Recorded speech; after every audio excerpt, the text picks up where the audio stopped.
today I am just going to show you how I journal, and hopefully this will give you some advice on how you can make yours the best it can possibly be. So first things first is to collect everything. I usually collect stickers or paper bags with cute prints on them, Polaroids, name tags, tickets to amusement parks, museums, and just pretty much everything. I also found that looking through old magazines, especially artsy ones, make really cute designs.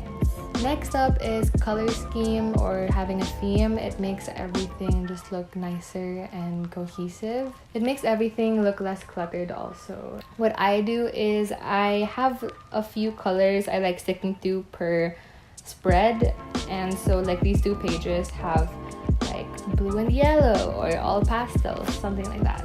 Next is printing pictures and stickers. Shopee is a great place, honestly, to get stickers. It has a lot of cheap ones, and usually for my pictures, I get them from Pinterest or Tumblr, and it also looks better if you have pictures that complement each other, and having pictures with different shapes also, it makes it look less boring to me.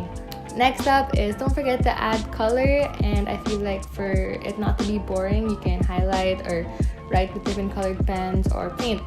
I usually splat some paint on blank pages before I write on them, so just the background looks less bland. Next is tape. Wow, tape is important. It just completes the look, I think, and I feel like a page looks empty without tape like on the sides, on the borders. And for me, I'm right-handed. I don't like writing on the right edge of my journal, so what I do is I usually just tape that side so it'll block it off. Next is using different fonts. I usually go for different headers for every week. It's also important not to crowd the pages too much or else it'll look messy.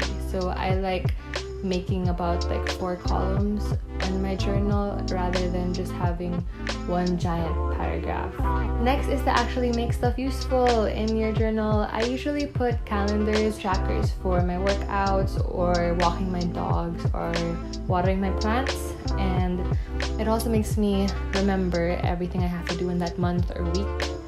Next is to draw and doodle, and I understand that not everyone knows how to draw, but I feel like even the simplest like flowers or speech bubbles make everything less boring, and like you put more effort into it. I feel like it really helps. And for me, there are just some things that I would rather draw than write, so I feel like that's a good way to express how I feel, or I don't know, like my mood for that day.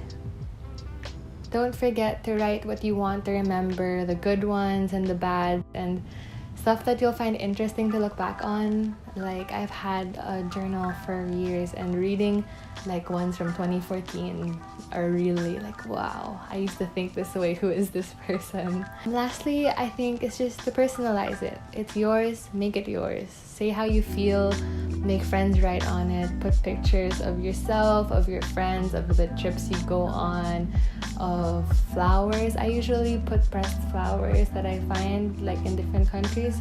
In the end, it all comes down to you, what you like and how you want to use your journal. So I hope this helps at least a little bit. So thank you very much for watching and listening, and like, comment, subscribe, share it with your friends. That would be really cool. Thank you. Bye bye.